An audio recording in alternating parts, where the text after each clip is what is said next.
So I still use neopronouns, and that's not changing. But I have made a decision, which is that if for some reason you can't use neopronouns to refer to me, and you need a word that you already know how it fits into the English language, you may refer to me as it, its. They, them makes me super dysphoric. It, its is cool. Non-noun neopronouns are still my preferred, especially the ones that keep the E sound, like E or Z or V. But if you need a pronoun like while you're learning those, or if for some reason neopronouns are inaccessible to you, then it, its. Of course, if you're not using my pronouns just because you don't want to or you think they're invalid, you can right off. Thanks! I don't think it's gonna have any problem with anyone referring to it, as that thing is out of its freaking mind.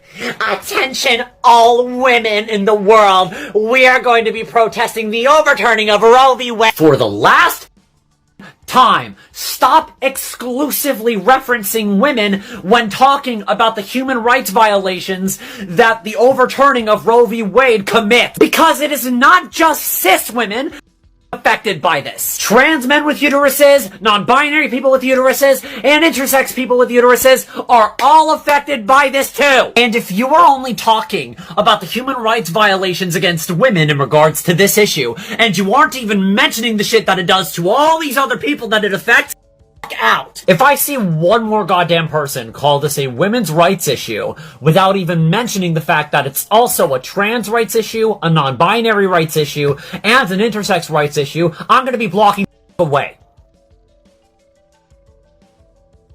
I wonder where exactly does this one fit in on the scale of imaginary women? When are they gonna admit that all these subsets of women is the equivalent of using makeup you can paint a face on or add accessories? But guess who will be going to the doctors for completely different reasons as men? So my students call me... Why did you whisper it so quietly? She got shy. It's Mix Miller is what they call me. Though I'll say, I had a teenager call me Mr. Luke the other day, and I kind of loved it. What do you think about Mr. Luke? Yeah. You like that one? Okay, Yeah. I might switch it up to Mr. Luke at some point, but for right now, some non-binary, we've been going Mix Miller, and the kids have been getting it pretty well. Has it been hard? Yeah. Yeah, it's been a little hard, but they're working on it. Because they love me, right? Yeah. The reason it's so difficult for them to keep up with your pronouns is because it's naturally unnatural for them. They know you're not a man, they can see it, but kids just want to be liked, and just like them, that's the validation you seek. Hi, I'm Linz. I'm a queer and trans educator and children's performer, creator, writer. You might know me from my web series Queer Kid Stuff, where I talk about gender and sexuality stuff for all ages with a preschool audience in mind. And I write for preschool television, do a lot of stuff in early childhood ed. Here we go. The short answer to this question is that we need to talk to preschoolers about sexuality and gender because any later is too late.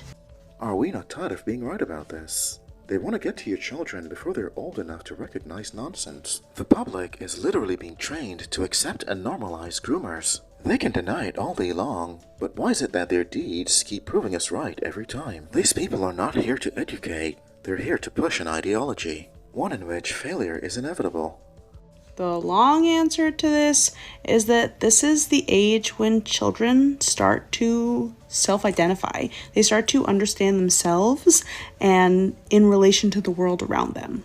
They need to understand different gender diversity because the Academy of Pediatrics actually says that most children have a solid understanding of their gender identity by the age of 4. No, what they need to understand is that life is going to be difficult regardless of their gender. And that is inclusive of cis as well as trans and non-binary kids. Preschoolers need to understand sexuality because of the world around them. They might not identify with a sexuality yet, but their parents do, and their friends' parents do. And in order to understand different family structures and other people's experiences and develop empathy, they need to understand queerness. Preschoolers are exposed to sexuality every day. Just look at literally any Disney movie where there is heterosexual kissing. It is normal to talk to kids about straight relationships and straight couples and nuclear heterosexual families. So why should queerness and queer families and queer sexuality be any different? Kids as young as preschoolers need to understand gender and sexuality in order to develop empathy for others and to be able to understand themselves in relationship to the world around them and the people around them. Once you get past this age, it's a lot harder to undo and complicate the ideas of the kind of cis heteronormative world that these kids and we are in. Cis heteronormative. Another made-up word, just like your magical genders. Where does the madness stop? Folks, my name is Miranda. I use she, her pronouns, and I'm a licensed professional counselor and sex therapist in Erie, Pennsylvania.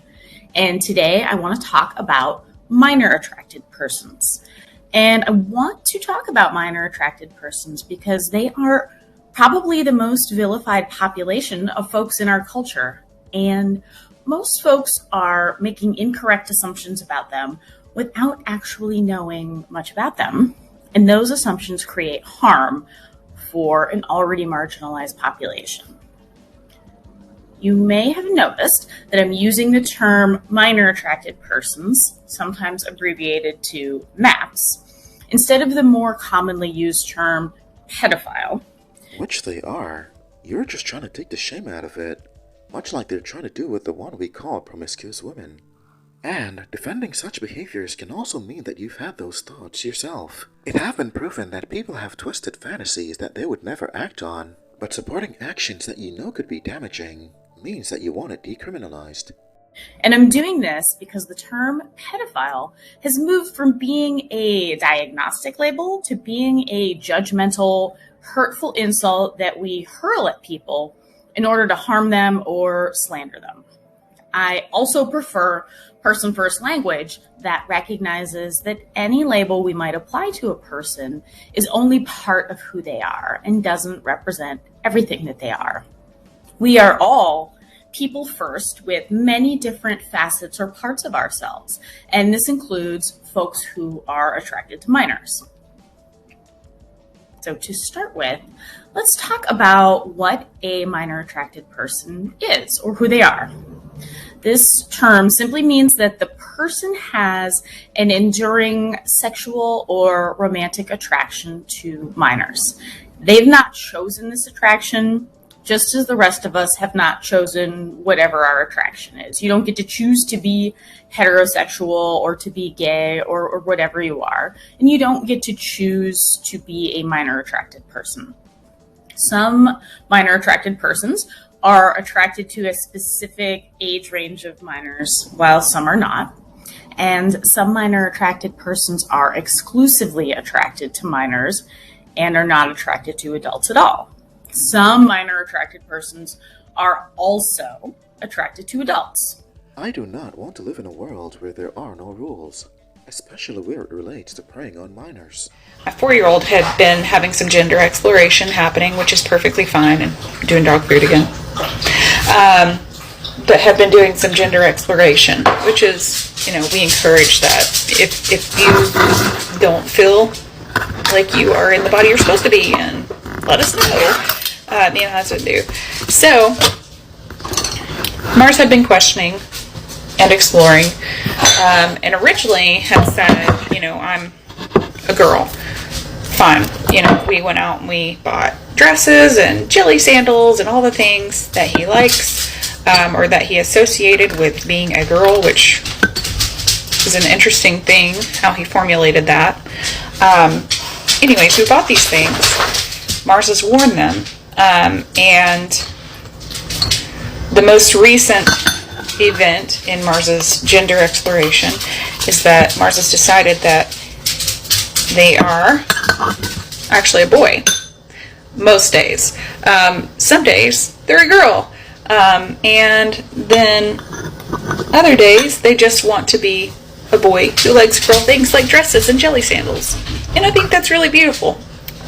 So yeah, we're just going to continue to fill it out. My dogs are being wild in the background because it is breakfast. But we're going to continue to fill it out and see what happens. And I think it's just really interesting to watch this little person grow and learn and, be their own person.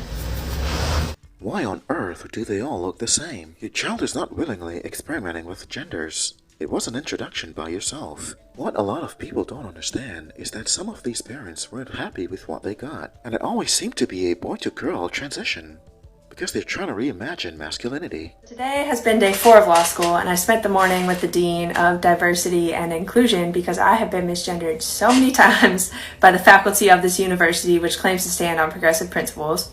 And so I go to this Dean, and this Dean tells me that I need to exercise grace and patience in the small things. I'm like, listen, lady, this is not a small thing. Being misgendered is distressing. It's dysphoric.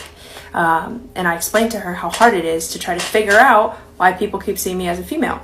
Yeah, could be the same reason no one saw Ellen DeGeneres as a man. Just another lesbian. By the way, why do those relationships fail? Could it be a woman problem? We could make the same case for gay couples, but that would prove that people are messed up. It has nothing to do with gender. And she's like, okay, well, you can escalate it to the Title IX director. I'm like, listen, the Title IX director was on a webinar yesterday misgendering people, to which this lady had no solutions for me on where to go next. And if this hasn't been a learning experience about how broken our system is and why policies need to change and how much bureaucracy there is and how much the system is set in its ways and why we need really good attorneys, then I don't know what is. There's nothing wrong with the system. You weirdos need to get back to being sane. There's a reason why people who are starving in other countries are not obsessed with gender identity.